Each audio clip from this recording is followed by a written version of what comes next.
आज हम अपना नया पाठ शुरू करने जा रहे हैं। नाम है देहात और शहर। तो इस पाठ में हम क्या सीख रहे हैं कि देहात और शहर। देहात का मतलब होता है गांव, और गांव और शहर बहुत बड़ा फ़र्क होता है। तो देहात और शहर में क्या फ़र्क है, यही बात अभिषेक पांडे जी ने हमें बताई है।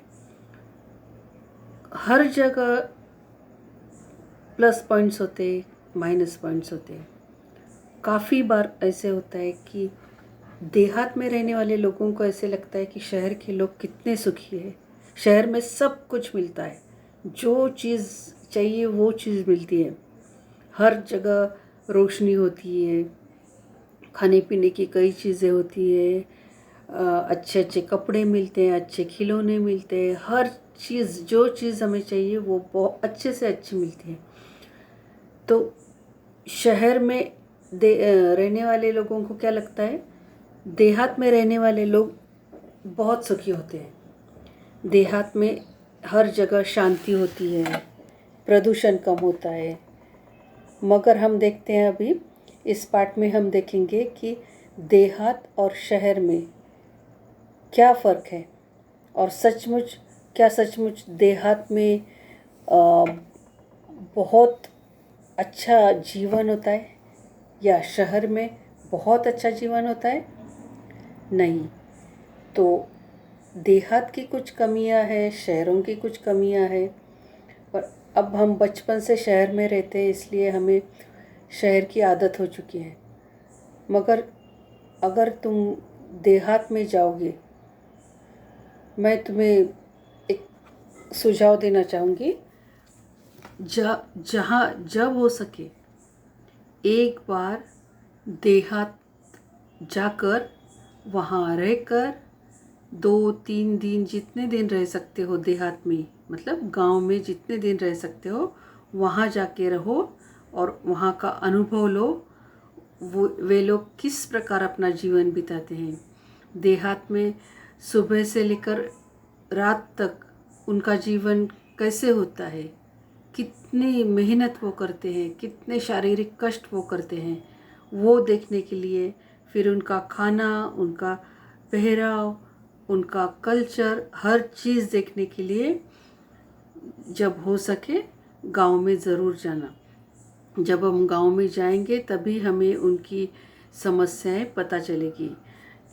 शहरों में न्यूज़पेपर पढ़कर हमें पता नहीं चलता है कि गांव के लोग किन किन समस्याओं का सामना करते हैं, और वहाँ एजुकेशन क्यों नहीं होता है, शिक्षण क्यों नहीं होता है, बच्चे पढ़ क्यों नहीं पाते हैं। कई सारी समस्याएं हैं जो हम वहाँ जाने के बाद ही हमें पता चल सकती है। तो इसलिए मैं आपको सुझाव देना चाहूँगी कि आप ज़रूर एक बार देहात रहकर थोड़े दिन रहो और वापस आ जाओ। फिर तुम्हें पता चलेगा कि हम शहर के लोग कैसे रहते, कहाँ रहते हैं, और हमें कितनी सारी सुविधाएं बड़ी आसानी से मिलती हैं, और तुम्हारे जैसे बच्चे देहात में कितने मेहनत करते हैं, एक एक चीज़ के लिए उनको कितनी मुश्किल से वो चीज़ मिलती है। तो इसलिए देहात जाकर एक बार एक्सपीरियंस करके आओ। आज हम पढ़ेंगे देहात और शहर। यहाँ पर अभिषेक पांडे जी ने क्या किया है, देहात ने पहले शहर को पत्र लिखा है और फिर शहर ने देहात को पत्र लिखा है।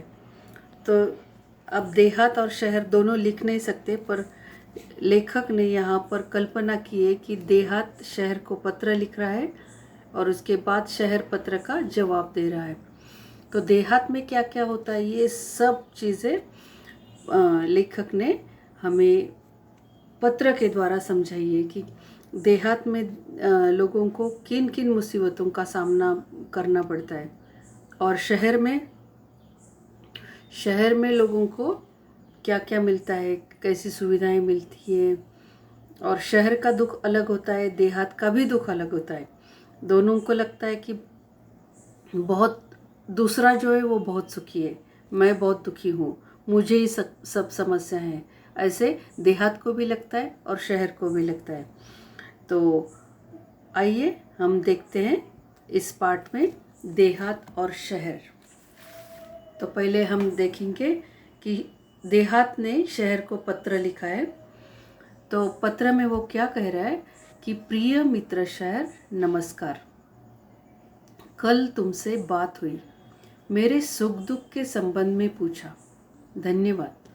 बहुत सारी बातें मन में हैं, सब कुछ दूरध्वनि पर कहना मुश्किल है। सोचा पत्र ही लिखूं। अब मैं अपना दुखड़ा क्या रोऊं। चलिए इस बार कुछ अच्छी बातें भी तुमसे साझा करता हूँ। डिजिटल क्रांति का थोड़ा असर हमारे गांव में भी दिखाई पड़ने लगा है। मोबाइल के माध्यम से नित नवीन सूचनाएं हम तक पहुंचने लगी है। स्वच्छ ग्राम स्वस्थ ग्राम परियोजना घर घर तक पहुंच गई है। ग्रामजन भी शिक्षा, स्वास्थ्य, रोजगार, खेती के नवीन औजारों और आधुनिक खेती की पद्धतियों को थोड़ा थोड़ा जानने लगे हैं। घर घर में शौचालय जैसी सुविधा के प्रति लोग जागरूक हो रहे हैं। अब पहले परिच्छेद में वो क्या कह रहे हैं, देहात क्या कह रहे हैं शहर को, कि कल ही तुमसे मेरी बात हुई, तुमने मेरे सुख दुख के बारे में, संबंध के बारे में पूछा, मुझे क्या सुख है क्या दुख है। सुख दुख के बारे में मतलब कैसे हो, जब हम किसी को पूछते हैं तो सुख दुख के बारे में पूछते हैं ना। तो वैसे उसने शहर ने देहात को पूछा था। फिर धन्यवाद, बहुत सारी बातें मन में, पर सब कुछ तो हम फ़ोन पर नहीं कर सकते, तो इसलिए सोचा कि मैं पत्र ही लिखता हूँ। हर बात हम फ़ोन पर नहीं कर सकते हैं। अब मैं क्या दुखड़ा रोऊँ, मैं क्या बताऊँ मेरी तकलीफ़ें। चलिए कुछ अच्छी बातें भी मैं तुमसे शेयर करता हूँ। तो डिजिटल क्रांति का थोड़ा असर गांव में भी दिखाई पड़ने लगा है। जब शहर में प्रगति होती है, प्रोग्रेस होती है, तो उसका असर गांव में भी थोड़ा थोड़ा दिखाई पड़ने लगता है। शहर के लोग मोबाइल्स लेते हैं, टीवी लेते हैं, तो गांव के लोग भी लेते हैं। मोबाइल के माध्यम से नित नवीन सूचनाएं हम तक पहुंचने लगी है। अब मोबाइल की वजह से जैसे हम बहुत जल्दी एक दूसरे के साथ कांटेक्ट कर सकते हैं, तो इसलिए मोबाइल की वजह से अलग अलग नई नई जो सूचनाएं हैं वो गांव के लोगों तक पहुंचने लगी है। स्वच्छ ग्राम और स्वस्थ ग्राम, अगर गांव साफ होगा तो ही वो स्वस्थ होगा, मतलब बीमारी नहीं होगी। तो ये जो वाक्य है, तो वो परियोजना घर घर तक पहुंच गई है। हर घर में लोगों को पता चल गया है कि अगर हम स्वच्छता रखेंगे, साफ सफाई रखेंगे, हमारा जो आंगन है, हमारे आसपास का जो परिसर है वो साफ रखेंगे, तो ही बीमारी नहीं आएगी। फिर ग्रामजन भी शिक्षा, स्वास्थ्य, रोजगार, खेती के नवीन औजारों और आधुनिक खेती की पद्धतियों को थोड़ा थोड़ा जानने लगे हैं। अभी गांव में भी लोग क्या करने लगे हैं, कई बातों के बारे में, जैसे शिक्षा के बारे में, एजुकेशन के बारे में, गांव के लोग भी आजकल परदेश में जाकर पढ़ाई करने लगे हैं। तो मोबाइल की वजह से उन्हें भी एजुकेशन के बारे में पता चल गया है कि किस प्रकार का हम एजुकेशन ले सकते हैं, पढ़ाई कर सकते हैं। स्वास्थ्य, रोज़गार, हेल्थ के बारे में, रोज़गार मतलब काम क्या करें, काम के बारे में, खेती के नए नए औजारों के बारे में, या लेटेस्ट जो आधुनिक पद्धति है खेती करने की, उसके बारे में लोगों को पता चल गया है। लोगों को कई बातें पता चलने लगी है। और पहले तो घर घर में शौचालय नहीं होता था, पर अभी घर घर में शौचालय हो गया है।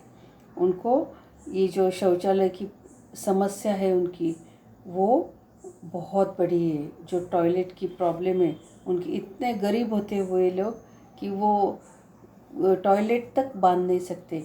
गवर्नमेंट की जो स्कीम है उसमें उनको मिल जाते हैं पैसे, अगर वे शौचालय बांधना चाहते हैं, मगर जो शुरुआत के पैसे उन्हें डालने होते उस शौचालय बांधने के लिए, उनके पास उतने पैसे भी नहीं होते, तो इसलिए वो शौचालय तक नहीं बांध सकते। तो इसलिए गांव में ये बड़ी समस्याएं होती है। उनको बाहर जाना पड़ता है, खेती में दूर दूर तक जाना पड़ता है शौचालय के लिए, टॉयलेट के लिए। तो ये बहुत बड़ी समस्या है उनकी। और जैसे कि हमने उसके पहले के लाइन में देखा है कि उनको आधुनिक खेती की पद्धतियों के बारे में भी पता चल गया है। क्यों? क्योंकि मोबाइल की वजह से उन्हें सब कुछ अलग अलग जो पद्धति होती है, किस प्रकार खेती की जाए। अगर वो पुराने ज़माने की सब मेथड्स अपनाते रहेंगे तो वो कभी आगे नहीं बढ़ पाएंगे। जितना अनाज उनके खेती में आता है, समझो 10 बोरे अनाज उनकी खेती में आता है, अगर वो लेटेस्ट कुछ टेक्नोलॉजी अप्लाई करते हैं, जैसे कम पानी में खेती करना, तो इस प्रकार की जो पद्धतियां हैं, अगर वो उन पद्धतियों को अपनाते हैं तो उनका जो उन्हें जो अनाज मिलता है वो 10 बोरे के बजाय उनको 20 बोरे मिलेगा। तो इससे क्या होगा, वो सुधर सकते हैं, उनकी परिस्थिति सुधर सकती है। और उनका जो पेट होता है, उनका जो गुजारा होता है, वो सिर्फ उनके खेती पर डिपेंड करता है, निर्भर करता है। तो इसलिए उन्हें अलग अलग पद्धतियों के बारे में भी जानना ज़रूरी होता है, और वो मोबाइल की वजह से मुमकिन हो गया है। फिर खेती के नए नए औजार आते हैं मोबाइल की वजह से। वो जो विज्ञापन देखते हैं, एडवर्टाइज देखते हैं, तो उन्हें पता चलता है, अरे वाह, हमारे खेती के लिए ये नया औजार बाज़ार में आया है, तो वो शहर जाकर वो उन औजारों को खरीद सकते हैं। या फिर उनको मोबाइल की वजह से क्या हुआ है कि उनको कई बार जो गवर्नमेंट स्कीम्स देती है वो भी उन्हें पता चल जाती है। तो काफ़ी फ़र्क पड़ गया है ये डिजिटल क्रांति की वजह से। गांव में भी काफ़ी फ़र्क पड़ गया है। अभी गांव के लोग भी गैस पर खाना बनाते हैं। वो गवर्नमेंट की स्कीम्स लेकर अपना जीवन सुधार सकते हैं। सिर्फ हमें ये बताने की ज़रूरत है उनको कि गवर्नमेंट की कौन कौन सी स्कीम्स है। इसलिए शिक्षा का महत्व बहुत ज़रूरी है। तो नेक्स्ट पैराग्राफ में हम देखते हैं कि वहाँ पर परेशानियाँ वही की वही है। ठीक है, मोबाइल आया है, वो सब बातें हैं, लोगों को पता चल गया है, रोज़गार के बारे में, खेती के औजारों के बारे में, आधुनिक खेती की पद्धतियों के बारे में, वो सब पता चल गया, मगर काफ़ी परेशानियाँ अभी भी गांव में हैं। अब पीने का जो पानी होता है वो तो हमारी बेसिक नीड होती है ना, पानी, पीने का पानी, तो वो लाने के लिए उन्हें दूर दूर तक जाना पड़ता है। अब सोचो, एक घड़ा पानी लाने के लिए उनको दूर पैदल जाना पड़ता है धूप में। कितनी मुश्किल बात है। पीने का पानी जो उनको इतनी ज़रूरत होती है पीने के पानी की, वो लाने के लिए उनको दूर जाना पड़ता है। मेरे यहाँ विद्यालय तो है पर उनमें आवश्यक सुविधाएं नहीं है। आपने देखा होगा कि विद्यालय है गांव में, पर अगर वो विद्यालय देखा, वो पाठशाला अगर तुमने देखी, तो इतनी बुरी हालत होती है। सब दीवारें गिर चुकी होती है, खिड़की टूटी हुई होती है, इतनी गंदगी होती है वहाँ पर। बैठने के लिए ठीक से उनकी बैठने की सुविधा तक नहीं होती है। वही अगर तुम देखोगे कि अपनी पाठशाला में कितनी सुविधाएं होती है, 4 पंखे होते हैं, कितने सारे लाइट्स होती है, 4 लाइट्स होती है अपने क्लास में, बड़े क्लासेस होते हैं, बैठने की कितनी सुंदर सुविधा होती है। कक्षा, हमारी जो क्लास है वो कितनी साफ़ सुथरी होती है। तो अगर तुम गांव में जाकर देखोगे उस पाठशाला की हालत, तो तुम वहाँ बैठ नहीं सकोगी। तुम्हें लगेगा कि कैसे ये बच्चे वहाँ बैठकर पढ़ाई कर सकते हैं। फिर गांव क्या कहता है, महाविद्यालय तो हमारे गांव से बहुत दूर है, कॉलेज जो है वो उनके गांव से बहुत दूर है। तो महाविद्यालय भी जाना है, कॉलेज भी जाना है, तो वो भी मुसीबत। उनके पास कुछ गाड़ियाँ तो होती नहीं है। उनकी आमदनी जो होती है, उनका इनकम जो होता है वो इतना कम होता है कि वो पेट्रोल, पहले तो गाड़ी ही नहीं होती है उनके पास, गाड़ियाँ होती नहीं है। और फिर पेट्रोल, अगर गाड़ी होगी भी पुरानी सी, तो उसमें पेट्रोल कहाँ से डालेंगे वो। उनको खाने के लिए सफिशेंट खाना नहीं मिलता है, तो ये पेट्रोल के लिए कहाँ से पैसे आएंगे। तो गांव क्या कहता है कि तुम्हारे बारे में सोचता हूँ तो लगता है कि तुम्हारे पास अत्याधुनिक और अच्छी सुविधाएं हैं। तो ये जब गांव जब सोचता है शहर के बारे में, तो वो उसे लगता है कि शहर के पास कितनी अत्याधुनिक लेटेस्ट सुविधाएं हैं, सब कुछ है शहर में, और विकसित तकनीक है। एकदम जो टेक्निक होती है वो इतना आगे बढ़ा हुआ है कि हर बात में आसानी हो जाती है। अब देखो ना, इंटरनेट की वजह से कितनी आसानी से हम आप तक पहुंच सकते हैं। नहीं तो अगर इस सिचुएशन में अगर ये टेक्नोलॉजी नहीं होती थी, ऑनलाइन क्लासेस नहीं होती थी, तो हम किस प्रकार बच्चों तक पहुंच सकते थे। जो तुम्हारे साथ मैं बात कर रही हूँ, जो पढ़ा रही हूँ, वो बात हो ही नहीं सकती थी। तो इसलिए कितना टेक्नोलॉजी आगे बढ़ चुकी है, ऐसे गांव को लगता है। तुम्हारी दिन दुनी रात चौगुनी उन्नति हो रही है।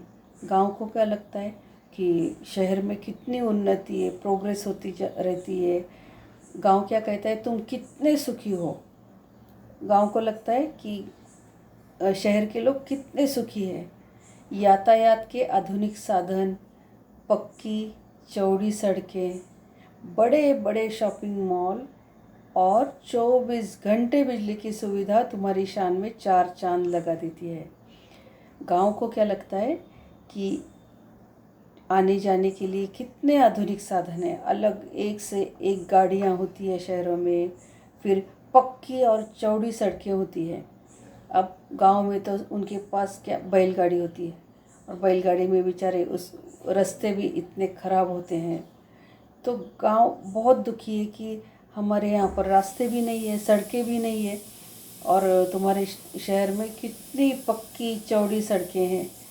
और शहर में सड़कें तो है ही, मगर बड़े बड़े शॉपिंग मॉल्स है। तो गांव में तो एक छोटी दुकान होती है, और वहाँ पर भी कुछ भी सामान नहीं मिलता है, ठीक से सामान नहीं मिलता है, क्वालिटी एकदम ख़राब मिलती है। तो और 24 घंटे बिजली की सुविधा तुम्हारी शान में 4 चांद लगा देती है। तो ये क्या कहता है, गांव की इतनी सारी, तुम्हारे यहाँ पर 24 घंटे बिजली होती है। अगर तुम गांव में जाकर देखोगे तो वहाँ पर दिन में कितनी बार बिजली चली जाती है, और उनको कितने कितने घंटे, कई बार तो 2-2 3-3 दिन भी उनके पास बिजली नहीं आती है। तो ये बहुत मुश्किल बात होती है। तो गांव को क्या लगता है कि हम कितने सुखी हैं, शहर के लोग कितने सुखी हैं। तो इसलिए गांव बड़ा दुखी है, और गांव का मन कभी कभी उदास हो जाता है।